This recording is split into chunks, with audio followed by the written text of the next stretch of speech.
ඉතින් ඔන්න පහන් නිෂ්පාදනයේ තවත් එක ආස හිතෙන ලස්සන මාතෘකාවක් තමයි ඖෂධීය පහනක් නිෂ්පාදනය කරන එක. ඉතින් ඖෂධීය පහනක් නිෂ්පාදනය කරන්නේ ඇයි කියන කාරණාව ගැන කතා කරොත් අපිට පුළුවන් මේ ඖෂධීය පහනක් පරිත්‍යාග කරන්න කාට හරි මේ වගේ දැල්විලා එන සුවඳ ඒගොල්ලන්ට ගොඩාක් හොඳ ආසාවක් හොඳ සතුටක් ඇති කරાવી. ඉතින් ඖෂධීය පහනක් ඔයගොල්ලොන්ගේ ලෙඩ දුක් දුරු වෙන්න කියලා හිතලා ඔයගොල්ලන්ට මේක පත්තු කරන්න පුළුවන් පන්සලක නැත්නම් කෝවිලක ඕනෑම තැනක ගෙදරක ඕනෑම තැනක. ඒ වගේම තමයි මේ ඖෂධීය පහන ඔයාලට තෑගි වශයෙන් ලබා දෙන්න පුළුවන්. ඒගොල්ලන්ටත් ඒගොල්ලන්ගේ ලෙඩ දුක් හොඳ වෙන්න කියලා ප්‍රාර්ථනා කරගන්න පුළුවන් වෙන්න. ඉතින් මේක ටිකක් බාර දුර වැඩක්. අපි තෝරගන්න ඕනේ ඖෂධ හරි નિયમિત විදිහට. ඉතින් මේ ඖෂධ ටික ඔක්කොම තෝරගත්තට පස්සේ ඔයගොල්ලන්ට පහන හදන්න ගන්න පුළුවන්.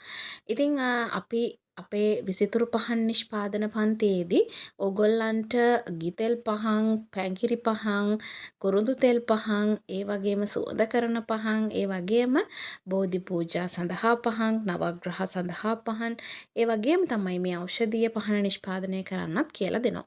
ඉතින් පහන් වර්ග 10ක් ලංකාවේ අඩුම මිලට නිෂ්පාදනය කරන්න ඉගෙන ගන්න ආස ඕගොල්ලෝ හැමෝටම ආරාධනා කරනවා අපේ පහන් පන්තියට සම්බන්ධ වෙන්න කියලා. ඔය සමහර කඩවල වල තියෙනවනේ පහන්. දැන් ඔයාලා සාමාන්‍යයෙන් දකින්නේ ගිතෙල් පහනනේ. ඉතින් ගිතෙල් පහන් දැකලා නැද්ද? ගිතෙල් ටිකේ පහන වෙනම තියෙනවා.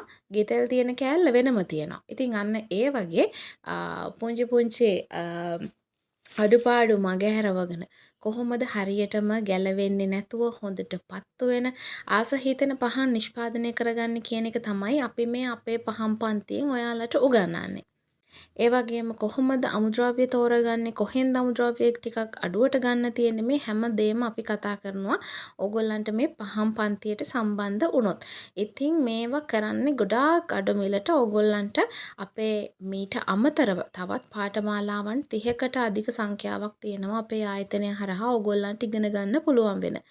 ඉතින් මෙන්න මේ විදිහට අපි අපේ පහනට අවශ්‍ය කරන දේවල් ටික ඔක්කොම එකතු කරලා හොඳට කලවම් කරගන්න ඕනේ අපේ මේ මැටි පහනට දාන්න කලින්. ඉතින් පහන් කිව්වහම අපිට ලාභදායීම ක්‍රමේ තමයි මැටි පහන් ගන්න එක. සහ ඉතින් මැටි පහන් හරි ලස්සනයි. ඉතින් ඒ නිසා තමයි අපි ඇත්තරම මේ මැටි පහන් පාවිච්චි කරන්නේ. නමුත් ඔයගොල්ලන්ට ඇලුමිනියම් පහන් මේක සඳහා පාවිච්චි කරන්නත් පුළුවන්. ඉතින් ඔන්න අපි දැන් ලෑස්ති වෙන්නේ මෙන්න මේ පහන අපේ මුකුත්ම නැති පහනට දාගන්න. ඒකත් පහන මේකත් පහනනේ. ඉතින් අච්චුවට දාගන්න. හරි පහන් අච්චුවට. ඉතින් ඔන්න ඔය විදිහට එකතු කරගන්නවා. ඉතින් අපි දැන් අපේ පැංගිරි පහන හැදුවා කොළ පාටින්, කුරුඳු පහන දුඹුරු පාටින් හැදුවා. එතකොට ගිතෙල් පහන කොහොමත් ලා කහ පාටයිනේ.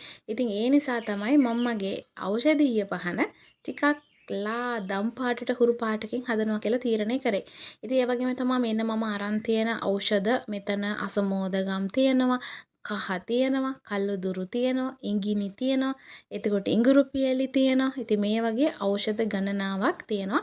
දැන් නම් අද නම් මම මේ පහනට එකතු කරගන්නවා ඖෂධ 10ක්. ඉතින් ඕගොල්ලන්ට මොනවද එකතු කරගන්නේ, මොනව සඳහාද මේක එකතු කරගන්නේ කියලා ඕගොල්ලන්ගේ අරමුණකුත් ඇතුව මේකට දාන දේවල් හොඳට තීරණය කරගන්න. ඉතින් හැම දෙයක්ම හොඳට වේලලා පිරිසිදු වෙලා තියෙන්න ඕනේ.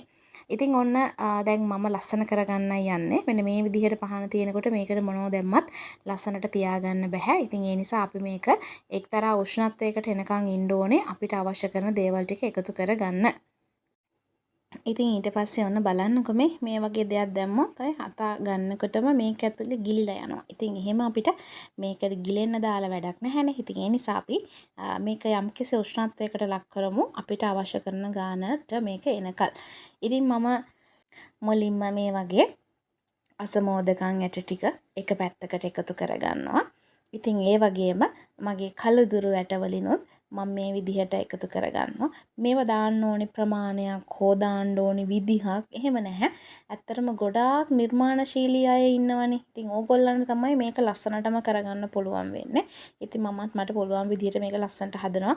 මම ඕගොල්ලන්ට මේක ලස්සනට හදාගන්න හැටි කියලා දෙනවා. හැබැයි ඉතින් ඕගොල්ලෝ අතේ තමයි මේක කොච්චර දුරට ලස්සනට ඕගොල්ලෝ කරගන්නවද කියන එක ඕගොල්ලෝ තමයි තීරණය කරන්න ඕනි. ඉතින් ඔන්න ඔය විදිහට තමයි අපේ හැදෙන්නේ මේ ලස්සන ඖෂධීය පහන. ඉතින් ඕගොල්ලන්ට ඕනි පාට වලින් ඕන හැඩයකින් මේක ලස්සනට කරගන්න පුළුවන්. ඉතින් මගේ පහන මේ විදිහට තමයි හැදෙන්නේ. ඔක්කොම එකතු කරගත්තට පස්සේ මෙන්න මගේ ඖෂධීය පහන ලස්සනයි නේද? ඉතින් මේවා හදන්න ඉගෙන ගන්න එන්න ඔන්න දාලා තියෙනවා ඩිස්ක්‍රිප්ෂන් එකේ විස්තර.